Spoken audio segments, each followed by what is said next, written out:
So hello students, hope सभी लोग अच्छे ही होंगे। ओके। और हमारा भाई बोर्ड का आ चुका है डेट। ठीक है, आई थिंक अब सबको पता चल ही गया होगा। ओके, तो हम लोग न्यूमेरिकल कर रहे थे कुछ टाइप के। ओके, अपने जो है इलेक्ट्रिसिटी से रिलेटेड आज कुछ टाइप के और करते हैं। और बहुत जल्द ही हम जो है magnetic effect of electric current start कर देंगे। ओके, तो भाई इस सीरीज को, श्रृंखला को आगे बढ़ाते हैं। देखो कई टाइप के हो गए, आज कुछ और बेहतरीन टाइप के क्वेश्चंस करेंगे जो कि इम्पोर्टेंट हैं। ओके, जो कि बोर्ड में आ सकते हैं और आएंगे भी कुछ उसमें से। ठीक है, तो भाई पहला क्वेश्चन है। ठीक है, पहला क्वेश्चन है,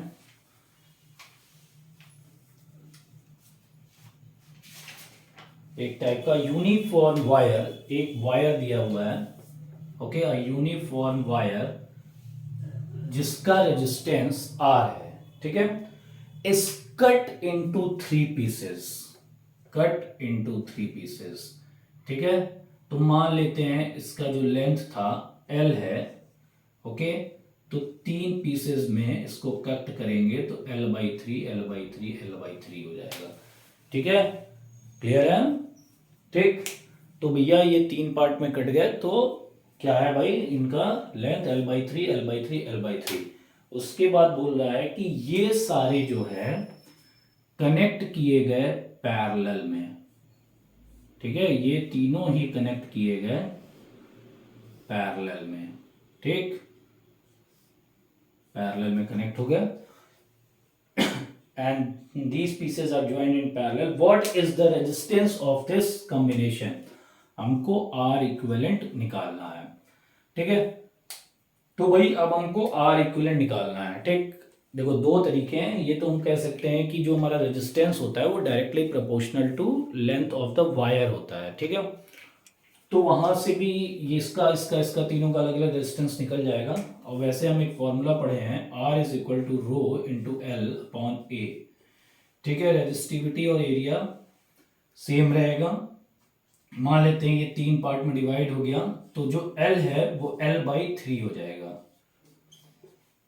ओके, तो यानी कि रो L अपॉन ए ये किसके बराबर है भाई, R बाई थ्री। यानी कि जो एक रेजिस्टेंस होगा वो R बाई थ्री का होगा। तीनों अलग अलग R by three, R by three, R by three के होंगे। अब ये सारे जो है कनेक्ट हैं किसमें, पैरेलल में। तो अगर ये तीनों के पैरेलल में कनेक्ट हैं तो हम अपना डायरेक्ट फॉर्मूला लगा सकते हैं। कौन सा, वन अपॉन आर इक्विवेलेंट या R parallel is equal to one upon R one plus one upon R two plus one upon R three. ठीक है, अब वन अपॉन आर वन किसके बराबर है, आर बाई थ्री के। आर टू किसके बराबर है, आर बाई थ्री के। आर थ्री किसके बराबर है, आर बाई थ्री के। तो ये हो जाएगा three by R plus three by R plus three by R. इन तीनों का एलसीएम हो गया आर, और ये थ्री प्लस थ्री ये हो जाएगा nine by are.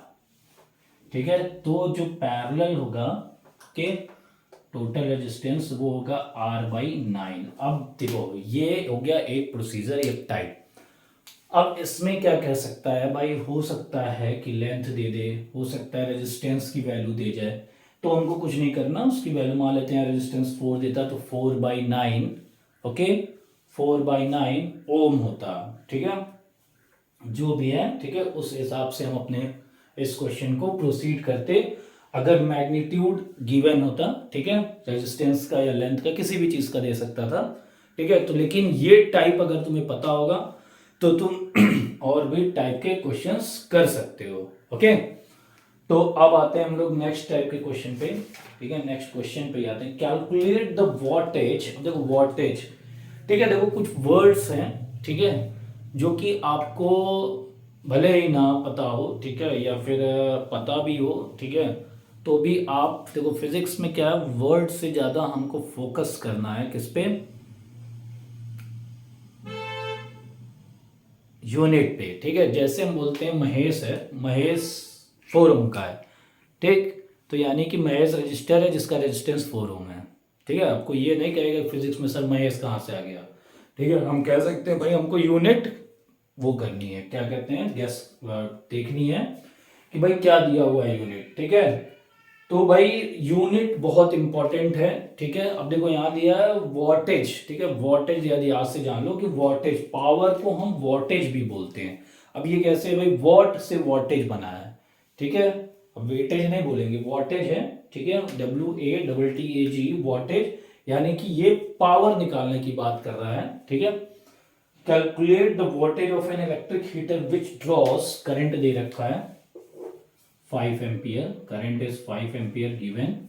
Okay, and it is connected with, ठीक है, सप्लाई दे रखा है 220 वोल्ट। ठीक है, अब हमको निकालना है भाई, बहुत ही आसान क्वेश्चन है, एस.सी. वर्मा का एग्जाम्पल है। तो P is equal to V I. ठीक है, V दिया है 220 वोल्ट, I दिया है 5 एम्पियर। ठीक है, तो इसको मल्टीप्लाई 5 दूनी 10, 11। ठीक है, 1100 वॉट इसका आंसर आएगा। ठीक है, क्लियर हो गया। अब आते हैं हम लोग दूसरे टाइप के, दूसरे क्वेश्चन पे। ठीक है, टाइप अभी पावर का ही है ये। ठीक है, तो भाई उसमें ये पूछा जा रहा है,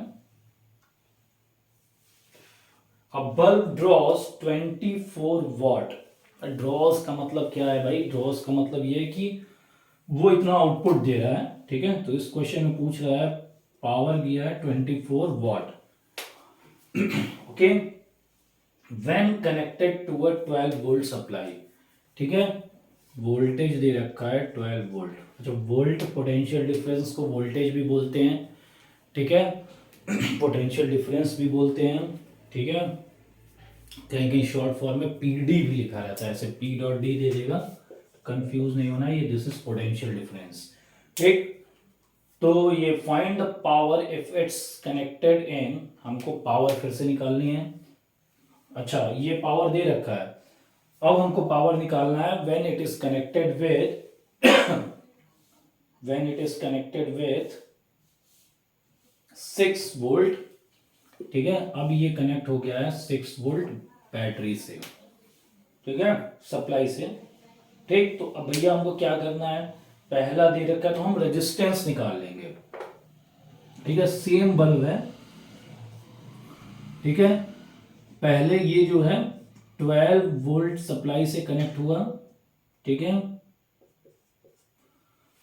12 वोल्ट सप्लाई से कनेक्ट हुआ, फिर ये 6 वोल्ट सप्लाई से कनेक्ट हो रहा है। दोनों ही केस में हमको पावर निकालनी है। पहले केस में तो दिया ही है, दूसरे केस में हम निकालेंगे।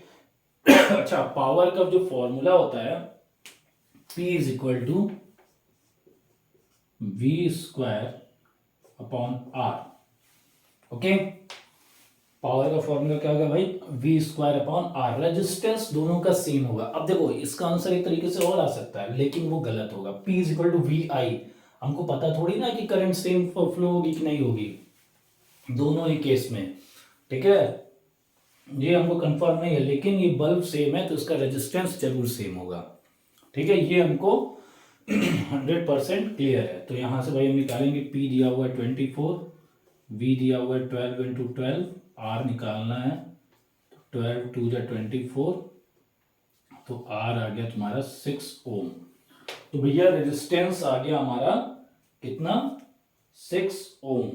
ठीक है, क्लियर हो गया। ठीक, तो ये हो गया हमारा क्या, रेजिस्टेंस। अब हमको पावर निकालना है। ठीक है, when it is connected to 6 volt battery. ठीक है, तो ये हो जाएगा 6 का मतलब क्या हो जाएगा, 6 इंटू 6, और ये हो जाएगा रेजिस्टेंस 6। ठीक है, तो 6 से 6 कैंसिल आउट हो गया, आ गया हमारा पावर 6 वॉट। तो यानी कि सेम बल्ब था, सेम रेजिस्टेंस का था, जब 12 वोल्ट सप्लाई से वो हमारा क्या किया, कनेक्ट हुआ, तो वो पावर ड्रॉ कर रहा था, दे रहा था 24 वॉट। ठीक है, और जब ये 6 वोल्ट की बैटरी से कनेक्ट हुआ तो ये कितना दिया, 6 वोल्ट। वाह, क्या बात है। ठीक है, तो ये पावर 24 दे रहा था यहाँ पे, और यहाँ पावर दे रहा है क्या, 6 वॉट। क्लियर है? आते हैं हम लोग नेक्स्ट टाइप पे। ओके तो भाई नेक्स्ट क्वेश्चन है, a bulb is rated 40 what. अब रेटेड का मतलब मैं बता चुका हूं, पावर यानी कि दिया हुआ है 40 वॉट। ओके 220 वोल्ट सप्लाई, ठीक है, वोल्टेज दे रखा है 220 volt. Find the current draws when it is connected to a to a 220 volt supply. ठीक है, अब हमको जो है यहाँ पे करंट निकालना है। ठीक, तो P इज इक्वल टू, बहुत आसान क्वेश्चन है ये, वी आई, तो I is equal to P upon V। ठीक है, तो P दे रखा है 40, ये दे रखा है 220, ये कैंसिल आउट हो गया, तो ये 1/11 आएगा। ठीक है, 1/11 नहीं आएगा ये, ठीक है, 2 2 जा 4, 2/11 आएगा। ठीक है, तो 2/11 एम्पियर। अब चाहो तो इसको तुम कैलकुलेट कर सकते हो। ठीक है, कर ही लेना, कम से कम जो है डेसिमल के 1-2 पॉइंट तक। क्लियर है? अब आते हैं नेक्स्ट क्वेश्चन। तो देखो भाई सारे टाइप लगभग खत्म हो चुके हैं। अब जितना भी मैंने न्यूमेरिकल कराया है उसके बाहर एक भी क्वेश्चन नहीं आने हैं न्यूमेरिकल्स में टाइप के। हो सकता है मैग्नीट्यूड चेंज कर दे, ठीक है, बट वही टाइप के आएंगे। एक और टाइप रहता है वो तुम्हारा कि भाई पावर से रिलेटेड बता रहे हैं कि भाई दे दिया कि घर में 5 बल्ब हैं, 6 पंखे हैं, ठीक है, 10 हीटर हैं, ठीक है, उसका ये जो है पावर रेटिंग है, तो महीने भर का बिल निकालिए। ठीक है, तो वो नॉर्मल कराया है तुमने, उस पर भी क्वेश्चन देख लेना। ठीक, तो a bulb is rated, next question है, a bulb is rated 60 watt, power is given 60 watt and voltage is given 220 volt. ठीक है, 220 volt, calculate its resistance when it is on. ठीक है, अब इसका रेजिस्टेंस निकालना है जब ये ऑन है। If the voltage drop to, अब वोल्टेज ड्रॉप हो गया, ठीक है, 192 वोल्ट तक। ठीक है, ये वोल्टेज ड्रॉप हो गया 192 वोल्ट तक। What will be the power consumed. अब इस केस में हमको पावर निकालना है। ओके, और क्या निकालना है भाई, एंड द करेंट ड्रॉन। ठीक है, और करंट निकालना है इस केस में। ठीक है, तो पहले इस केस में निकालते हैं। ठीक है, अब बल्ब इज रेजिस्टेंस इसका हो जाएगा क्या, P is equal to, formula क्या है, P is equal to V square upon R, ये फॉर्मूला है। ओके, ये भी इंपॉर्टेंट है कब कौन सा कहाँ फॉर्मूला लगाना है। ठीक है, थोड़ा सा इसमें दिमाग लगाना पड़ेगा। ठीक है, तो ये 220 इंटू 220, ओके, तो यहाँ से R हो जाएगा अपॉन P, ये 60, तो ये कैंसिल आउट हो गया, 2 3 जा 6, तो ये हो गया भाई 220 इंटू 11 अपॉन 3। ठीक है, अब इसको कैलकुलेट करोगे तो ये आएगा तुम्हारा, ठीक है, ये किसके 220 वोल्ट से कनेक्ट था। ठीक है, तो ये 220 वोल्ट, ठीक है, इंटू 220 वोल्ट। अब इसको जो है थोड़ा सा और हम सॉल्व कर देते हैं। 11 2 या 22, 2 गया 22 और प्लस 2 24, तो ये 3 ओम। ठीक है, अब जितना भी है, ठीक है, वो तुम इसको देख लेना। ठीक है, अच्छा, इसको थोड़ा सा और इजी हम बना सकते हैं। ठीक है, अभी मैं बस टाइप बता रहा हूँ कैलकुलेशन इजी करने के लिए। ठीक है, वैसे तो दिया 220 वोल्ट, अगर मैं इसको 240 कर देता हूँ, तब देखो 240 करता हूँ मैं इसको, 240 इंटू 240। ठीक है, तो भाई 2 3 जा 6, 2 1 जा 2, ठीक है, और 2 2 जा 4, ठीक है, और 3 4 जा 12। अब ये बड़ा ही इजी आ गया हमारा। ठीक है, तो ये हो गया 4 4 जा 16, 960 ओम। ठीक है, मैं ये अपने कन्वीनियंस के लिए किया हो, ठीक है, ताकि समझा सकूं। ठीक है, तो रेजिस्टेंस आ गया। अब रेजिस्टेंस इस डिवाइस का नहीं चेंज होगा।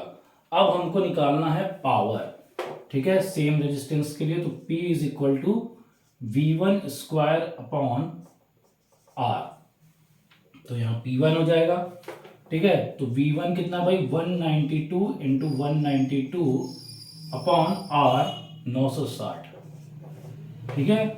P1 ये हो गया भाई। अब इसको जो है कैलकुलेट करोगे तो ये आएगा 38.4 वाट, ठीक। अब हमको करंट निकालना है, अभी भी इसको काटेंगे नहीं, इसको काटने के बाद ये आ रहा है, मैं डायरेक्ट आंसर लिख रहा हूँ, ठीक।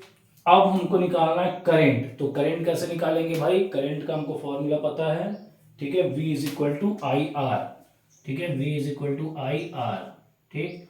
तो यहां से I is equal to V by R. तो V कितना दिया हुआ है भाई, V हमको दिया है 192। अब देखो यहां से काटेंगे नहीं, देखो R की वैल्यू जो है हमको दी हुई थी कितनी, 960, ठीक है। अब इसको कैलकुलेट करोगे तो ये आएगा तुम्हारा 0.2 एम्पियर, 0.2 एम्पियर, ठीक है ना, क्लियर हो गया।